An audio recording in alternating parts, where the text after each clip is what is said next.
As the devastating war in Ukraine continues grinding on without a clear end in sight, tensions are rapidly rising in another nation that borders Russia, who the Kremlin has previously invaded twice in only the past 3 decades: Georgia. In May of 2024, hundreds of thousands of Georgian citizens took to the streets in their nation's capital, Tbilisi, to protest against their government's passing of a new and highly controversial law in the country. The ruling party that governs in Georgia, the Georgian Dream Party, officially refers to this new law as the Transparency of Foreign Influence Bill. Once it enters into law, the bill will require that all NGOs and media companies operating in Georgia who receive more than 20% of their funding from abroad to register themselves as pursuing the interests of a foreign power in a public registry. The Georgian Dream Party argues that this bill is necessary to provide transparency on where NGOs and media companies in Georgia are receiving their funding from. But critics and opponents of the bill argue that it's almost identical to a similar law that was passed by Vladimir Putin's government in Russia back in 2012, which has enabled the Russian government ever since to suppress, crack down on, and shut down opposition media outlets and NGOs in the country. A pattern that could be replicated by the Georgian Dream Party to suppress the opposition in Georgia, too.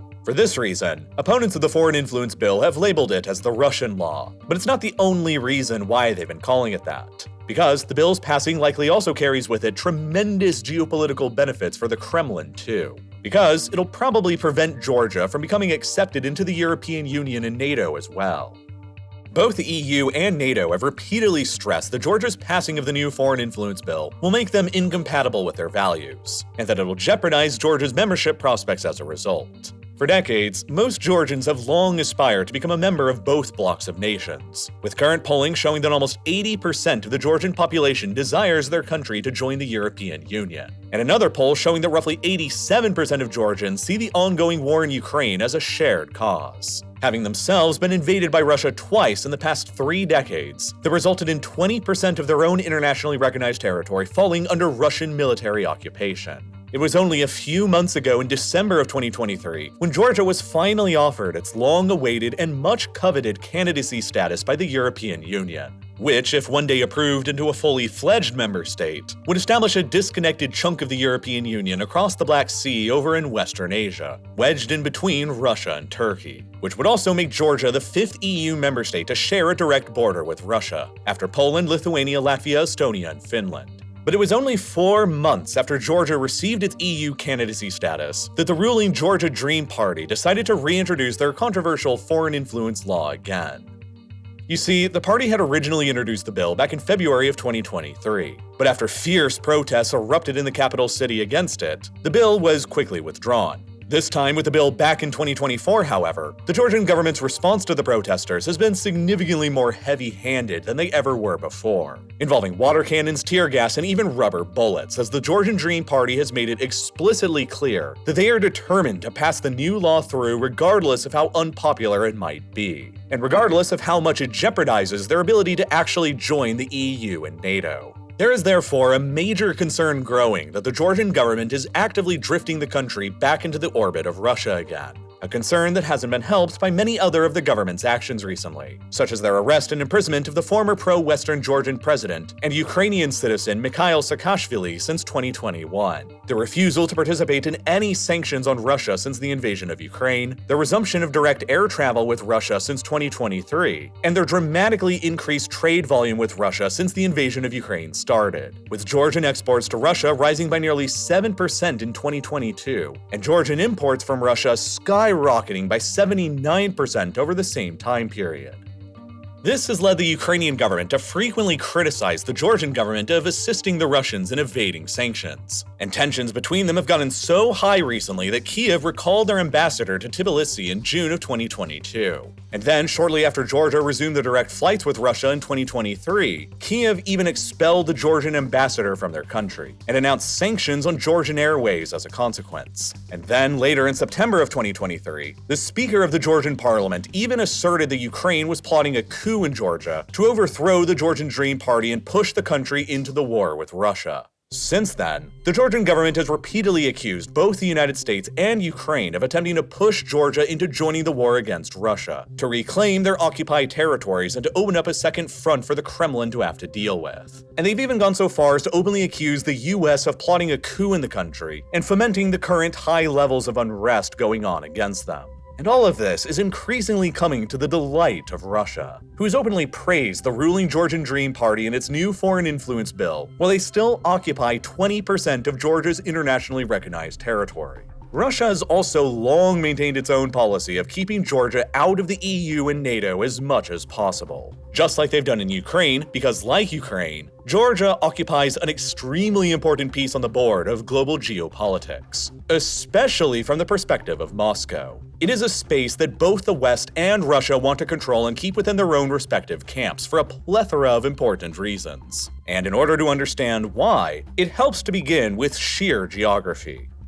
Georgia is often considered to be a transcontinental country because it exists at the hard-to-define crossroads between Eastern Europe and Western Asia. The country's claimed territory straddles most of the Greater Caucasus mountain range, historically a valuable geographic frontier region separating the vast, flat Eurasian steppe in southern Russia from the great empires that emerged in Western Asia like the Turks and the Persians. The region of the Caucasus has long been a battleground area for influence in the center between all three of these greater neighboring empires around it. And so, for centuries, the Russians have maintained a strong policy of controlling at least the Greater Caucasus Mountains in order to control all of the access points from Western Asia into southern Russia, where it's basically just flat, easily traversable land all the way from there to Ukraine and Volgograd, which, if captured, would isolate Russia from the Black and Caspian Seas. Geographically speaking, there are really only 4 viable overland transportation routes to take to travel through or around the Greater Caucasus Mountains today. There are the 2 narrow coastal approaches to the west and the east of the mountains between the Black Sea and the Caspian Sea, while the only 2 routes in between that run through or over the mountains are the Georgian military road here that follows the traditional mountain pass route used by invaders and merchants for centuries, and the nearby Roki Tunnel, a tunnel pass going through the mountains that was only built during the Soviet era and completed in 1984. If all 4 of these routes can be effectively controlled by Russia, then they can essentially control all land-based travel between Western Asia and Russia. And so, they can block any hostile land army from advancing from this direction into the exposed steppe of southern Russia that is significantly more challenging to defend. Historically, this was Russia's primary concern with controlling the area around the Greater Caucasus Mountains, which included Georgia. Georgia was steadily annexed by the Russians in the early 19th century in a piecemeal fashion, and then remained within the Russian Empire until the country collapsed during the First World War in 1917. Georgia then managed to briefly emerge as an independent republic before it was swallowed back up again by the Red Army in 1921 and incorporated into the new Soviet Union. Georgia was then, as it still is today, an ethnically and linguistically diverse place because of its mountainous geography. The Georgians were by far the largest single group and always made up a majority, but there were large minorities of Azerbaijanis, Armenians, Russians, Greeks, and 2 important lesser-known groups, known as the Ossetians and the Abkhazians. The Ossetians are a disconnected Iranian ethnic group, more closely related to Kurds and Persians than any of their neighbors who straddle the border between Russia and Georgia, while the Abkhazians are a small Caucasian ethnic group, most closely related to the Circassians to the north in Russia. After the Soviet Union came to control the region, they established the Georgian Soviet Republic as a full union republic of the country. But within this republic, they also created the South Ossetian Autonomous Oblast, and the Abkhaz Autonomous Republic as well, which each maintained a high degree of autonomy separate from the rest of Georgia. This is how things largely remained within Georgia for decades until the Soviet Union began collapsing in 1989, and Georgian, Ossetian, and Abkhaz nationalism all began increasing in the ensuing power vacuum. At the time, the majority of Abkhaz and Ossetians wished to remain within the Soviet Union in order to remain closer to their Ossetian and Circassian kin in Russia, while the Georgians generally desired outright independence. Moscow began strategically supporting the South Ossetian and Abkhaz nationalist and separatist movements in order to apply leverage against the greater Georgian independence movement. And then, as tensions continued building, the local Georgian Soviet government unilaterally revoked the autonomy of South Ossetia in 1990 without receiving approval from Moscow. Fighting erupted between the South Ossetians and the Abkhaz and the Georgian government. And after Georgia declared their independence from the Soviet Union in early 1991, the fighting in Abkhazia and South Ossetia transformed into separatist rebellions that the Russian government began actively supporting with arms and volunteers. By 1993, the Russian support to the Abkhaz and South Ossetian separatists had proved decisive, with separatist forces managing to secure control over the majority of the former autonomous regions of Abkhazia and South Ossetia. During and after the war in Abkhazia in particular, the Abkhaz side perpetrated a mass ethnic cleansing campaign of the region's Georgian population, More than 200,000 ethnic Georgians were forcefully expelled at gunpoint from Abkhazia into the rest of Georgia, while more than 5,000 others were massacred by Abkhaz paramilitaries, which severely altered Abkhazia's demographics. Georgians plummeted from 45.7% of Abkhazia's population in 1989 to fewer than 18% by 2011. While the Abkhaz population rose from only 18% to about 51% of the total population over the same time period. Despite this, however, Georgia initially aligned itself closer to Russia by joining the Moscow-led defense alliance known as the Commonwealth of Independent States at the end of 1993, before withdrawing only half a decade later in 1999 along with Azerbaijan. And then after Vladimir Putin came to power as Russia's president in 2000, Russia began pursuing a more forward policy towards the separatist regions of Abkhazia and South Ossetia with Georgia out of the CSTO. He led Russia into imposing a visa regime on Georgia at the end of 2000. And starting in 2002, he led Russia into rolling out a massive passport program to the residents of South Ossetia and Abkhazia without the Georgian government's approval, granting roughly 90% of each of their populations Russian passports and increasing Russian territorial claims to the regions in the process. Anger and resentment towards Georgia's conciliatory foreign policy to Russia, along with lingering political corruption and poverty, mounted and eventually culminated with the Rose Revolution of 2003, which overthrew the previous corrupt government led by Eduard Shevardnadze and catapulted the extremely pro-Western Mikhail Saakashvili into power as the country's next president instead, which radically altered Georgia's geopolitical alignment. The previous Georgian government had announced their intention to join NATO the year before the revolution in 2002 as Russia began giving passports to the residents in South Ossetia and Abkhazia. But Saakashvili was passionately adamant about Georgia's future in both NATO and the European Union, and he vowed that his top foreign policy priority was returning full Georgian control over the separatist regions of Abkhazia and South Ossetia once again. And so, to help align Georgia more with the West and increase their odds of becoming accepted into NATO and the EU, Saakashvili led the country into sending large numbers of Georgian soldiers to support the US war efforts in both Iraq and Afghanistan. By 2008, Georgia had 2,300 of their soldiers deployed to Iraq, the third highest number of all the states in the international coalition behind only the United States and the United Kingdom themselves. While in Afghanistan, Georgia became the largest non-NATO and by far the largest per capita troop contributor, with more than 1,500 soldiers deployed there by 2012. In total, between 2004 and 2021, more than 20,000 Georgian service members served in Afghanistan, while 32 Georgian servicemen were killed in action and another 435 wounded in the country. Georgia's outsized contributions to Iraq and Afghanistan were, of course, deliberately crafted by Saakashvili's government to try and sway American and Western support for Georgia's admission to NATO and the European Union, in order to help Georgia eventually reassert its own control over their separatist regions of Abkhazia and South Ossetia again. But it wasn't just Georgia's military support in Iraq and Afghanistan that was making the country more attractive to the West either. It was also the increasingly valuable space that they occupied on the board. You see, the collapse of the Soviet Union in 1991 opened up for the first time the massive oil and gas fields of the Caspian Sea basin to the Western world. Approximately 3% of the world's oil reserves and about 7% of the world's natural gas reserves are found here around the Caspian. And while it used to all be dominated by the Soviets and blocked off from the West, the Soviet collapse placed the keys of the Caspian Sea's oil and gas resources into the hands of newly independent states like Azerbaijan, Kazakhstan, and Turkmenistan. Just about every major Western energy company you can think of began moving into the region across the 1990s to break themselves into the brand new market. But they quickly found that it was going to be geographically difficult to transport the region's energy resources from the landlocked Caspian Sea to markets far away in Europe. Initially, every oil and gas pipeline from the Caspian Sea ran through Russia first, a legacy of Russia's dominance over these countries during the Soviet era. The Western energy companies wanted to construct their own oil and gas pipelines from the Caspian region that led back to Europe. But they wanted to avoid routing any of those pipelines through Iran to the south or through Russia to the north. And that left two possible options. The pipelines could either go from the Caspian Sea through Azerbaijan, Georgia, and Turkey towards Europe, or they could go from the Caspian Sea through Azerbaijan, Armenia, and Turkey towards Europe instead. But at the time, Azerbaijan and Armenia had a very serious territorial dispute going on over the status of Nagorno-Karabakh, and the two were effectively locked in a frozen war with one another.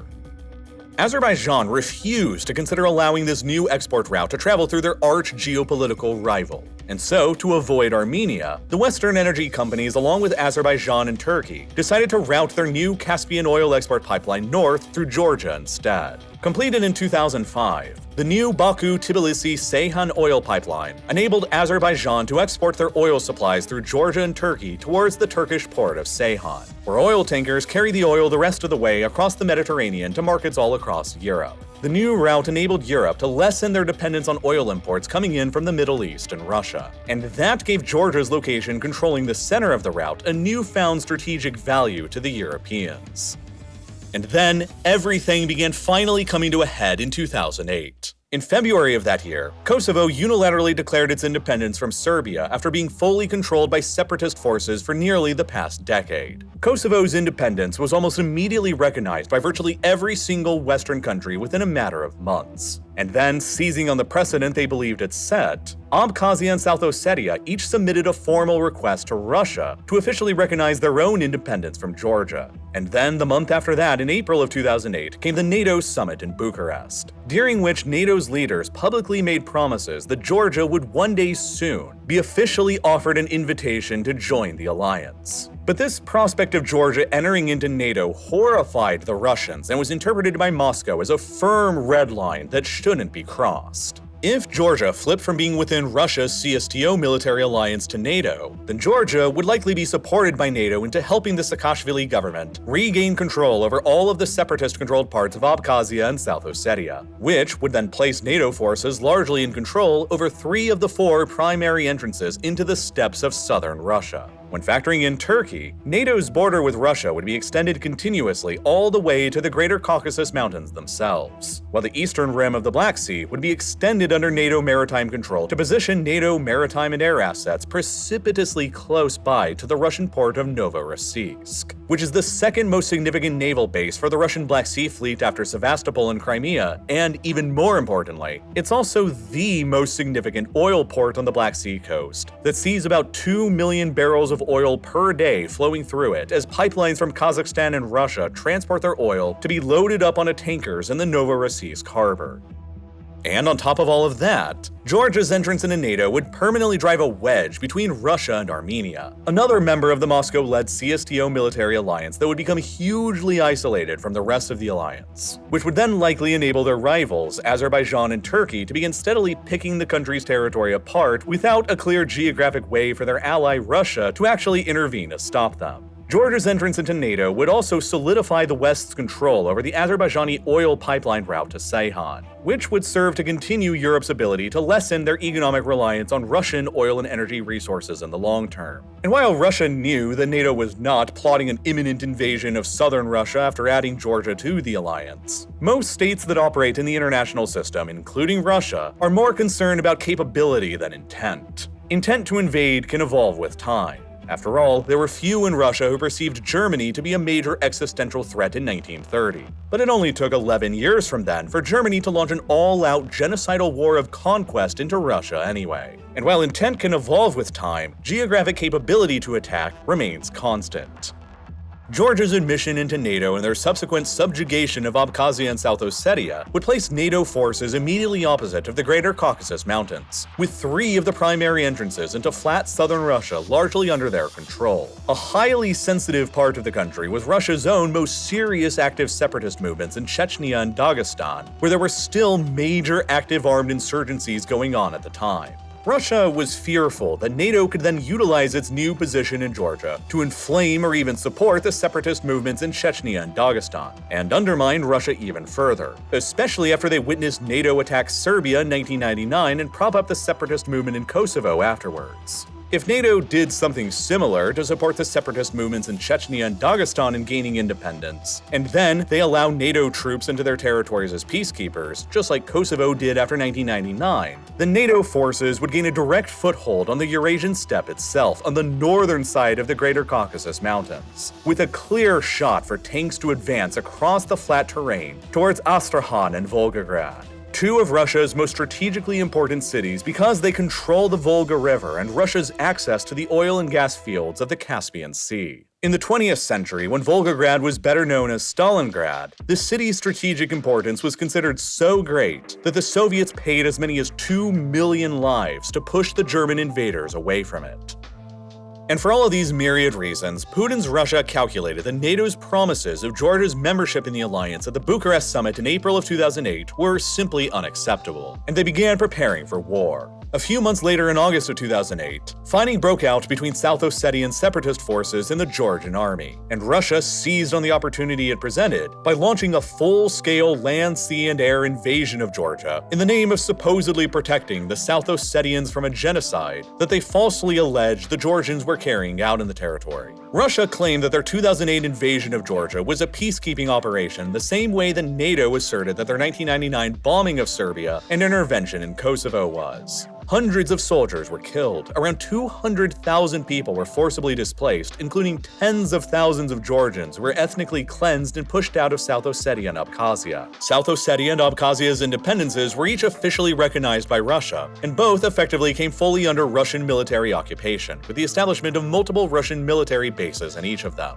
20% of Georgia's internationally recognized territory then effectively became extensions of Russia, and Georgia reacted by severing all diplomatic relations with Russia, which has remained the case up until the present day.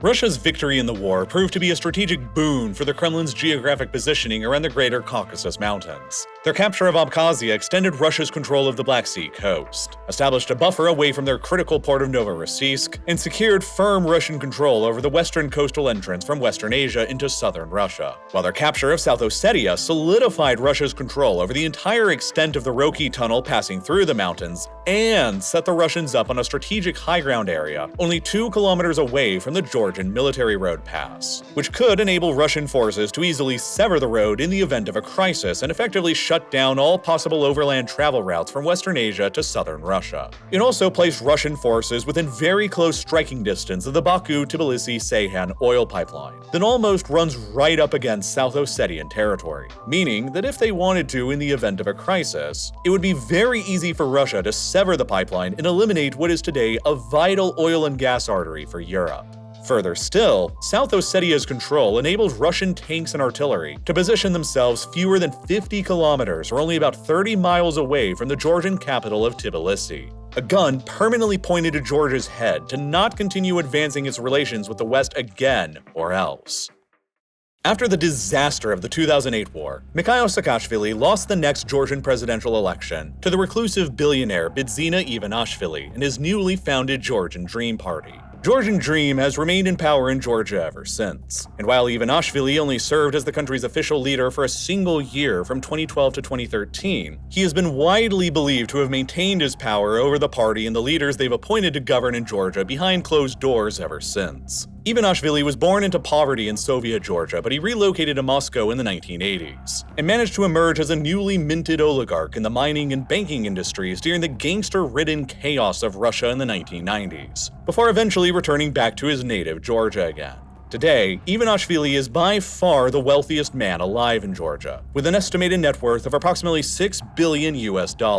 which is roughly equivalent to a third of Georgia's entire annual GDP. He ran on a campaign in 2012 of balancing Georgia's complicated relationship between Russia and the West, and positioned himself with his decades of prior experience in business relations with Russia as a guarantor of further stability, while he painted Mikhail Saakashvili as being a too pro-Western figure who would only continue exacerbating tensions with Moscow that could provoke another war. The strategy proved very effective, and in the years since then, the Georgian Dream has argued that in order for Georgia to ever become accepted into institutions like the EU and NATO, the country requires stable and normalized relations with Russia first, so that the West doesn't ever believe that Georgia will drag them into a war. The party paid lip service to continuing with Georgia's bids to join NATO and the EU, but in reality carried out very little actual efforts to pursue them as it sought to repair the shattered relationship with Russia first.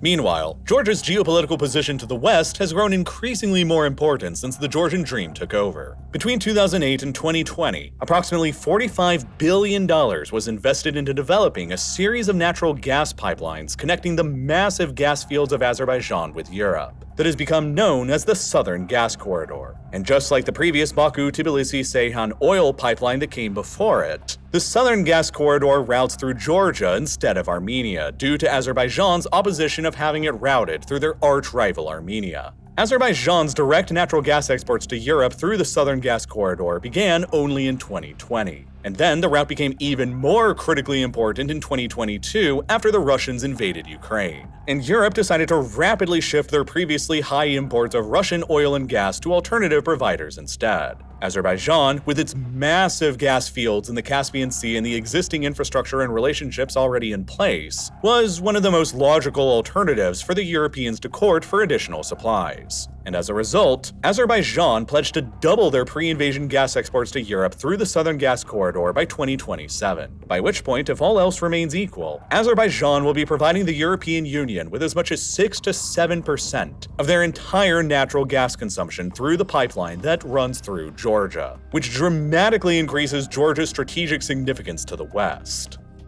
And so, that largely explains why the European Union finally granted Georgia their long-awaited candidacy status just a few months ago in December of 2023. And now, Russia would like to keep Georgia out of joining the EU and NATO for very similar reasons as they did back in 2008. But they also have even more reasons to prevent Georgia from aligning too closely with the West today, too. With the Russian Navy suffering heavy losses to the Ukrainians since the war began in 2022, the Russian Black Sea Fleet has been largely driven out of its traditional bases in Crimea and forced to relocate itself to Novorossiysk on the Black Sea's eastern rim. While there has been much discussion about expanding the Black Sea Fleet's presence in Abkhazia with a proposed new deep-water base that could end up being constructed here at Ochimchire, which would place Russian naval assets based there out of range of most of Ukraine's weapons while still enabling them to continue operating in the Black Sea region. Developing the port at Ochimchire would serve a dual-purpose objective for the Kremlin, because it would also jeopardize the EU's plans to assist Georgia with developing their own nearby deep-water port here at Anaklia. As it currently stands now, Georgia doesn't have any deep-water ports, which means that only smaller displacement ships can carry goods from the country's two primary ports at Batumi and Poti, which severely restricts the volume of goods that Georgian ports are capable of actually exporting. If Anaklia was therefore developed into the country's first proper deep-water port, it could handle substantially larger cargo container vessels than what is currently possible, which would enhance Georgia's ability to export large volumes of products, which would greatly enhance Georgia's geopolitical location at the epicenter of what is being called the Middle Corridor trade route, a proposed trade network of freight railways, highways, ports, and ferries connecting China with Europe by land without having any part of the route traveling through Western geopolitical opponents like Iran or Russia, or Azeri and Turkish geopolitical opponents like Armenia. This makes Georgia the absolute linchpin in making the Middle Corridor route actually viable, as the transformation of Anaklia into a deepwater harbor would open up the ability for Chinese manufactured goods to travel overland to the port and then get moved en masse aboard large cargo container vessels the rest of the way to markets in Europe, all while avoiding Russia, Iran, and Armenia in the process. In addition to all of the critical oil and gas pipelines from the Caspian Sea to Europe that runs through Georgia, this makes Georgia an absolutely critical space for the Europeans to consider having aligned on their side. And it's why the Europeans are very interested in helping the Georgians with developing this deep-water port at Anaklia. EU companies as well as Chinese companies have all staked out bids to construct the port, while the Russians would clearly prefer the Chinese to construct and develop the port over the Europeans, in order to ensure Chinese influence and control over the entire length of the Middle Corridor trade route. Russia might even simply prefer that Anaklia never be developed at all, in order to just block the Middle Corridor route's viability entirely, and force Europe to continue relying either on the Northern Corridor land route that runs through Russia, or the much longer southern maritime route through the Suez Canal or around the Cape of Africa. And what better way to shut the port's prospects down than by constructing a brand new naval base in Abkhazia at Ochimchire, only 36 kilometers away from it, that could become a target of the war in Ukraine. Georgia has entertained both sides in the port's development, and Georgia is well aware of their increased geopolitical value to both the West and to Russia since 2022. It may even be possible that the Georgian Dream government has weaponized the prospect of them drawing closer to Russia and China in order to simply exert more leverage on Western countries and companies to get better terms out of them on Anaklia's development and ownership. But now, with the imminent passing of the Georgian Dream's new foreign influence law in the country that could enable the government to crack down on opposition media outlets and suppress dissent, Georgia's geopolitical future has never been more up in the air as it is now. The EU and NATO have both heavily criticized the law and have said that its passing is incompatible with their values, which jeopardizes Georgia's ability to align itself with the West and might push the government to move even further than it already has into the camp of Russia and China. It's also conceivably possible that the wide-scale protests going on in Georgia right now against the law could eventually evolve into a Georgian version of the Maidan Revolution that exploded in Ukraine back in 2014 that toppled what was then Ukraine's deeply pro-Russian government. But if something like that were to happen again in Georgia today, it is almost a certainty that the moment it appeared the Georgian Dream Party was about to lose its grip on power, the Kremlin would calculate that another military intervention into the country to support them would become necessary. Moscow would almost certainly attempt to label any potential revolt in Georgia as a US and Ukraine-backed color revolution and coup, and then they would use that as a pretext to justify sending in soldiers again in support of the government. And just because the Russian armed forces are massively bogged down at the moment in Ukraine, doesn't mean that Moscow wouldn't have the bandwidth to also send in an intervention in Georgia. There is very, very high precedent for Russia doing things like this, going back to their 2014 intervention in Ukraine after the Maidan Revolution when they seized Crimea, their 2020 intervention into Belarus to help quash pro-Western protests that erupted against the Belarusian dictator Alexander Lukashenko, and their January 2022 intervention into Kazakhstan to help quash anti-government protests that had erupted there as well. Approximately 2,000 Russian soldiers had been deployed to Nagorno-Karabakh between Armenia and Azerbaijan as peacekeepers. But after Azerbaijan overran the territory in September of 2023 and the Armenian government collapsed there, the Russians suddenly announced in April of 2024 that they would be withdrawing all 2,000 of their troops from the area. And it's anyone's best guess where they might end up getting redeployed to, potentially to Ukraine, or to potentially monitor the evolving situation in Georgia. If Russia had the excuse to launch an intervention into Georgia again today, they could deliberately sabotage the major oil and gas pipelines in Georgia connecting Azerbaijan's fields to Europe, which would eliminate a huge amount of Europe's energy supplies and apply significantly higher economic and inflationary pressures on Europe in the process. They could also claw out a land bridge to their theoretical CSTO ally Armenia, and establish a continuous land connection all the way to Iran in the process, who is increasingly becoming a close economic and military ally of Russia's today. And they would also guarantee that the Middle Corridor trade route project between the West and China would be forever a dead and buried idea, enhancing their own leverage on Europe to come back to relying on their own Northern Corridor trade route instead. Since the Georgian Dream Party often tries to portray themselves as the agents of stability between the East and the West and the only thing that stands between the Georgian people and another Russian invasion, the Kremlin might also reason that another major intervention into Georgia could serve the purpose of effectively shocking the Georgian population into falling back in line with their own increasingly authoritarian and pro-Russian government. In the end, Georgia's future is a deeply uncertain one right now, and it remains to be seen how the country's geography will continue affecting its complicated destiny between East and West going forward.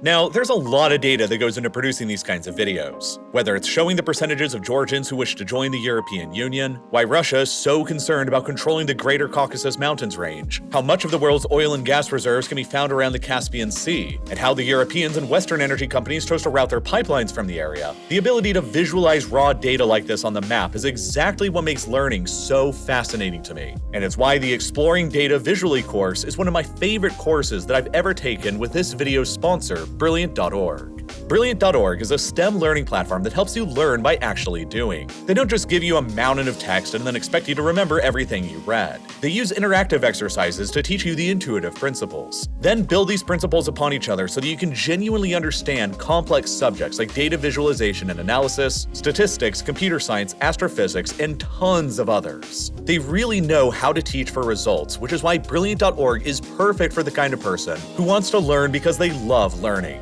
not because they're being forced to. And best of all, with our mobile app and smaller bite-sized course chunks, it's really possible to fit learning on Brilliant.org into any schedule, no matter how busy your day-to-day activities are. So if you're the type of person who loves learning new things, you can try out everything Brilliant.org has to offer for free for a full 30 days by clicking the button here on your screen right now, or by visiting Brilliant.org/real-life-lore, or by clicking the link down below in the description. And best of all, you'll also get 20% off of an annual premium subscription if you do so. And as always, thank you so much for watching.